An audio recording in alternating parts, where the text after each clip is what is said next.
Hare Krishna. Drive the mind's chariot.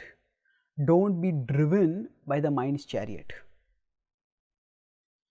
Suppose we get into a car. Now, normally we get into the car and then we drive the car where we want.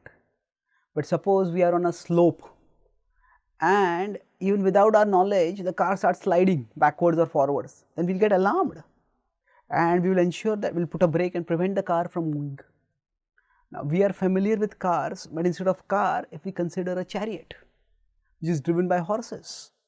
Now, if the passenger, the rider in the chariot, the warrior, whoever it is not alert, then the horses have a will of their own. They are conscious beings, unlike the wheels of a car. And if the horses go wild and zoom, they may just drag the chariot anywhere. Now, when we are riding a chariot, either we are driving it ourselves or we are driving it through a charioteer, we are meant to take the chariot to our destination, not that the chariot takes us anywhere and everywhere, wherever it wills.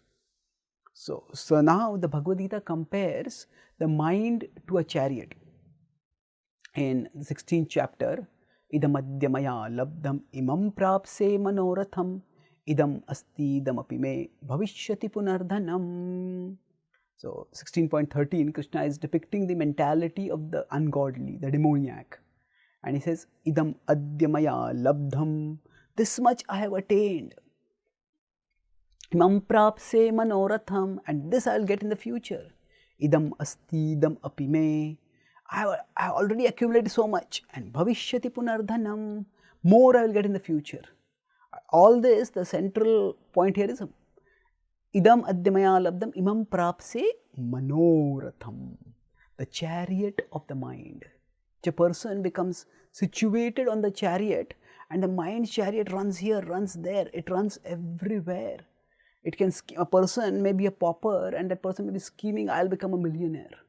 Now, yes, we may say I need money and we have to earn money, and sometimes you have to be creative to find out the best ways to earn money. That is fine. But sometimes the mind can become obsessed with it. And we want to think about one thing, the mind just goes off in thinking of that and thinking of that. And it can make us wild by its dreaming and its scheming. Wild not just in terms of the mind becoming uncontrolled, but wild in the sense that the mind can pull us away from our important purposes, from our principles, and it can make us act foolishly, unethically, self-destructively. So the next verses describe how such a person who rides on the mind's chariot can even become murderous, killing the enemies, asaumaya hatah shatrur hanishye chaparanapi, killing enemies so that one can gratify one's desires to get wealth and enjoy the wealth. So if we let ourselves be directed by the mind, and the mind will delude and degrade us. But if we direct the mind, that means we recognize that the mind has its own force, it will move here and there, but we have to have a strong purpose.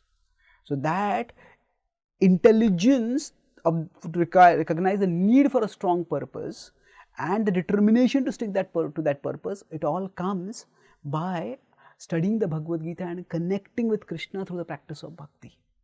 When we let Krishna become the goal of our life and we let Krishna's words in the Gita direct us in our life, then we will find that we will be able to direct the mind, and the mind will eventually become our aid, coming up with ideas which help us to grow and contribute and eventually become purified and find lasting satisfaction.